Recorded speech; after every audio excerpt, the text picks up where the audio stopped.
नमस्कार दोस्तों, JP class video में एक बार फिर से आप सभी का स्वागत है। आज हम होता है हिंदी का एक बहुत ही मोस्ट इंपॉर्टेंट जो टॉपिक लेकर आए हैं, वो क्या बताइए, वर्ड रचना, जो कि होता है इंट्रेंस एग्जाम में हिंदी से होता है। ये अगर इस टॉपिक से अगर आता है तो बहुत ही इंपॉर्टेंट टॉपिक है। इससे होता है जरूर एग्जाम में होता है एक या दो क्वेश्चन, 3-4 क्वेश्चन जरूर आता है और बहुत ही मोस्ट इंपॉर्टेंट टॉपिक है। तो इसको हम लोग बहुत आसान तरीके से, बहुत ही मस्त तरीके से हिंदी का ये टॉपिक पढ़ेंगे। एकदम मजेदार होने वाला क्लास, बस लास्ट तक बने रहिए। और जो है अगर अच्छा लगेगा तो जो आप इस वीडियो को लाइक कीजिए और सब्सक्राइब भी कर सकते हैं। ठीक है, देर ना करते हुए क्लास को स्टार्ट करते हैं। देखिए है क्या वर्ड रचना। वर्ड रचना पहले पढ़ने से पहले हम लोग ये जानते हैं कि वर्ण क्या होता है। तो वर्ण क्या होता है, देखिए क्या करा है, मुख से निकलने वाली प्रत्येक सार्थक ध्वनि को वर्ण कहते हैं। जो हम बोल रहे हैं, हमारे मुख से जो ध्वनि निकल रही है, जो ध्वनि निकल रही है, तो यहाँ पे लिखा है कि सार्थक। सार्थक का मीनिंग पहले क्या होता है? सार्थक का मतलब होता है, सार्थक का मतलब होता है जिसका कुछ न कुछ अर्थ निकलता है। एक सार्थक होता है, एक निरर्थक होता है। तो सार्थक का मतलब होता है जिसका अर्थ निकलता है, निरर्थक मतलब जिसका कुछ अर्थ नहीं निकलता है। तो हमारे मुख से जो ध्वनि निकल रहा है ना, वो जो होता है, जो सार्थक जो ध्वनि निकल रहा है, उस सार्थक ध्वनि को क्या कहते हैं हम लोग? वर्ण करते हैं। तो यही लिखा है कि मुख से निकलने वाली प्रत्येक सार्थक ध्वनि को क्या कहते हैं हम लोग? वर्ण करते हैं। इतनी बात समझ में आ गया है ना? तो इसलिए ध्वनि को अभिव्यक्ति की न्यूनतम इकाई क्या किया जाता है? इकाई माना जाता है। देखिए फिर इसके बाद लिखा है कि लघुतम वाक ध्वनि को वर्ण का, लघुतम मतलब छोटे से छोटी, वाक मतलब बोली जाने वाली, ध्वनि को वर्ण कहा जाता है। एक शब्द में ये भी कह सकते हो कि जो है लघुतम वाक ध्वनि को क्या कहते हैं? वर्ण कहा जाता है। अब देखिए या सुनिए, जो ये वर्ण है, इन वर्णों को एक समूह में रखा जाए। जब इन वर्णों को एक समूह में रखा जाता है तो उसे कहा जाता है वर्णमाला। क्या कहा जाता है? वर्णमाला। तो वर्णों के समूह को क्या कहा जाता है बताइए? वर्णमाला। अब देखिए जो वर्णमाला होती है, सुनिए, वर्णमाला की जो कुल संख्या होती है वो कितनी होती है? कुल टोटल 52 होती है। अब आप पूछेंगे कैसे? तो देखिए जो वर्णमाला में जो कुल वर्णों की जो संख्या होती है टोटल 52 होती है। और जो है मूल, जिसमें से मूल जो होते हैं उनकी मूल संख्या जो होती है वो कितनी होती है? 44 होती है। अब 52 कैसा होता है, कैसे होता है, और 44 कैसे होता है, ये हम आपको जो है जस्ट अभी बता रहे हैं। अभी जो है इसके बाद हम जस्ट बताएंगे कि कौन कौन से जो है जो वर्ण 52 कैसे हुए, और यहाँ पर मूल जो संख्या वो 44 कैसे हुआ। अभी इसके बाद हम जो है इसके बाद जस्ट आपको बताते हैं। इतनी बात समझ में आ गया?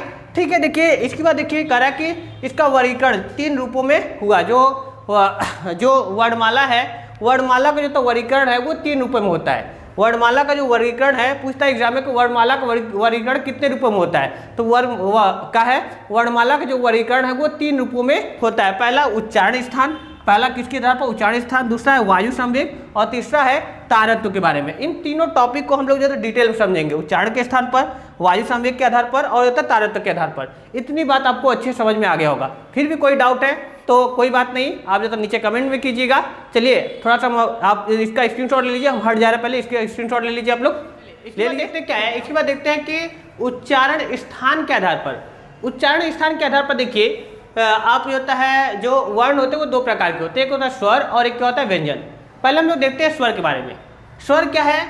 जिन वर्णों का स्वतंत्र अस्तित्व होता है। जो वर्ण क्या होते हैं? स्वतंत्र होते हैं, किसी पर निर्भर नहीं होते। जिन वर्णों का स्वतंत्र अस्तित्व होता है और जिनको उच्चारण में कम समय लगता है, कम से कम समय लगता है ना, उसे क्या कहते हैं बताइए? उसे हम लोग होता है स्वर कहते हैं, या इसे मात्रा भी कहा जाता है। इसे क्या कहते हैं? इसे स्वर भी कहते हैं और मात्रा भी कहते हैं। इनकी संख्या कितनी होती है? 11। कौन कौन से? देखिए अ, आ, ई, उ, री, ए, ओ, औ। अंग और अह में स्वर नहीं आता है, याद रखिएगा। पहले अंग और अह जो है स्वर में मत लीजिएगा। स्वर की संख्या कितनी हो? 1, 2, 3, 4, 5, 6, 7, 8, 9, 10, 11। तो स्वरों की कुल संख्या कितनी है बताइए? 11 है। कितनी है बताइए? 11 है। और तो स्वर जो है स्वर वर्ण के भेद। अब स्वर कितने टाइप्स के होते हैं? देखिए स्वर जो है वो आपको होता है 4 टाइप के मिलेंगे। एक होता है ह्रस्व स्वर, एक होता है दीर्घ स्वर, एक होता है संयुक्त स्वर, और एक क्या होता है? प्लुत स्वर। यह विद्वान क्या करते हैं कि जो है ये आपका दीर्घ स्वर और जो है संयुक्त स्वर को मिलाकर एक मान लेते हैं। इसे एक, इसको मिलाकर एक, इन दोनों को मिलाकर जो है 1 मान लिया तो 2 हो गया, 3 हो गया। तो कुछ विद्वान जो है कहते हैं कि जो ह्रस्व स्वर के जो स्वर वर्ण के जो भेद होते हैं वो 3 होते हैं। लेकिन आपको क्या मानना है? आप कहेंगे कि जो है आपको जो मानना है वो 4 मानना है। देखिए अब हम पढ़ते क्या है कि जो है स्वर के भेद कितने होते हैं बताइए? स्वर कितने प्रकार के होते हैं? 4 प्रकार के। आपका होता है ह्रस्व स्वर, दीर्घ स्वर ना, संयुक्त स्वर, और एक क्या था? प्लुत। तो हम लोग जानते हैं पहले जो है स्वर क्या होता है। ह्रस्व स्वर किसे कहते हैं? कह रहा है कि जिन स्वर वर्णों के उच्चारण में अत्यंत कम समय लगता है ना। जिन मतलब स्वर वर्णों को होता है उच्चारण करते समय बहुत ही कम समय लगे, अत्यंत कम समय लगे, तो उसे हम लोग क्या कहते हैं, हर्ष स्वर। इनकी संख्या कितनी होती है बताइए, इनकी संख्या कितनी होती है, 4 होती है। इसमें इनकी संख्या कितनी होती है, 4 होती है। और इन्हीं चारों को जो है मूल स्वर के नाम से भी जाना जाता है। क्या है बताइए, मूल स्वर। स्वर कितने होते हैं, स्वर कितने होते हैं टोटल, स्वर जो होते हैं 11 होते हैं। और इन 11 में से 4 को जो 4 होते हैं उन्हें मूल स्वर कहते हैं। जो होता है उसमें कौन कौन सा होता है, अ है, ई है, उ है और री है। इन्हें क्या कहता है, मूल स्वर के नाम से जाना जाता है। फिर देखिए, अ को हिंदी वर्णमाला का शहीद वर्ण कहा जाता है। क्यों कहा जाता है, अ को होता है शहीद वर्ण क्यों कहा जाता है, इसे होता है शहीद वर्ण क्यों कहा जाता है। अ को शहीद वर्ण इसलिए कहा जाता है क्योंकि होता है, जैसे कि मान लीजिए आपको क बोलिए, क में आ रहा है, ख में आ रहा है, ग, मतलब हर जो वर्ण बोलने के लिए आपको होता है वह उसमें होता है अ जरूर आएगा। तो इसलिए अ जो होता है, अ को जो होता है मतलब अ सबके साथ है, यानी अ शहीद हो गया है, सबके साथ शहीद हो गया है। इसलिए अ को हिंदी वर्णमाला में क्या कहते हैं, इसको शहीद वर्ण के नाम से भी जाना जाता है। कभी कभी ऑब्जेक्टिव में पूछ देता है। चलिए ठीक है, आगे देखिए इसके बाद क्या करा है, दीर्घ स्वर। देखिए दीर्घ स्वर क्या होता है, जिसे हर स्वर के अपेक्षा होता है दुगुना समय लगे। देखिए हर स्वर से दोगुना समय लगे तो उसे क्या कहते हैं, देखिए इसमें बोलिए, देखिए अ, ई, उ, री कम समय लग रहा है। अब आप बोलिए आ, इससे दुगना लगा, ई है, ई, उ है, उ, इसका होता दुगुना समय लगे। जब होता है क्या करें, हर्ष से क्या हो, दुगुना समय लगे तो उसे हम लोग क्या कहते हैं बताइए, दीर्घ स्वर कहते हैं। इनकी कुल संख्या कितनी होती है बताइए, 3 होती है। कितनी होती है इनकी कुल संख्या, 1 2 3 होती है ना। और कुल संख्या सुनिए, यहाँ पर लिख दिए, इनकी कुल संख्या कितनी होती है, इसको मिटा देते हैं।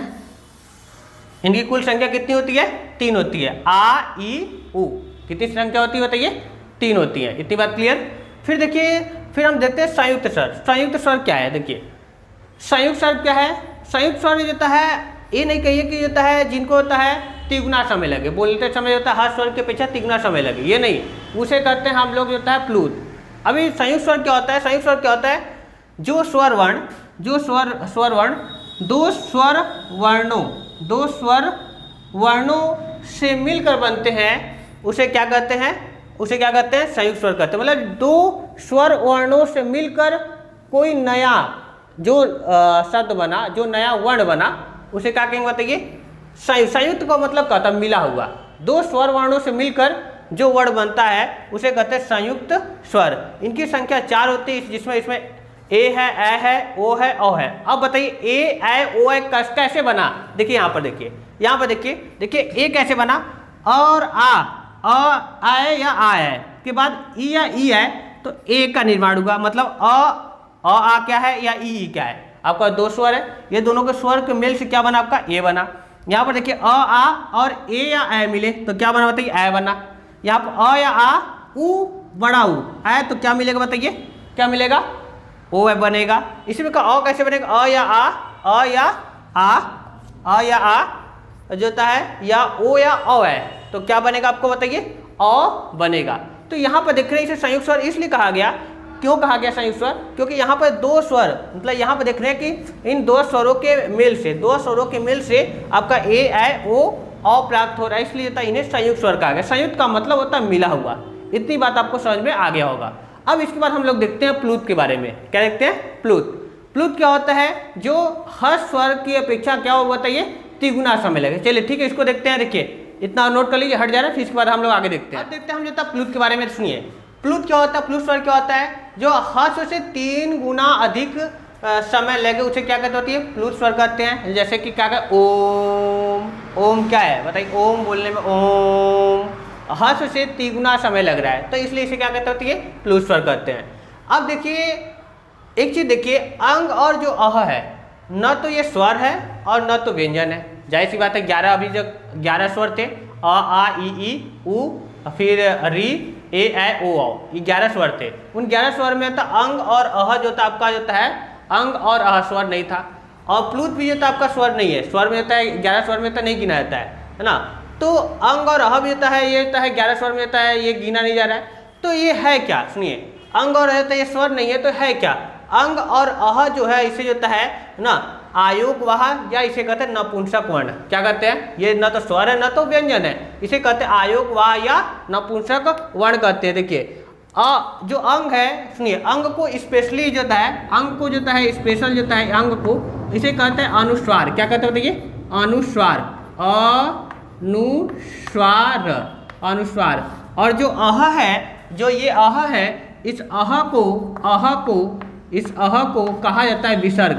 क्या कहेगा बताइए? विसर्ग। देखिए इन दोनों को संयुक्त रूप से आयोगवाह या नपुंसक वर्ण कहते हैं। अंग को जो होता है स्पेशली होता है अनुस्वार कहते हैं, और अह को स्पेशली क्या कहते हैं? विसर्ग कहते हैं। इतनी बात आपको समझ में आ गया होगा। ठीक है, आज के लिए बस इतना ही रहते हैं। फिर होता है इसके बाद हम लोग जो होता है ये स्वर था, इसके बाद हम लोग व्यंजन पढ़ेंगे एक नेक्स्ट वीडियो में। आज के लिए इतना ही, टाटा बाय बाय।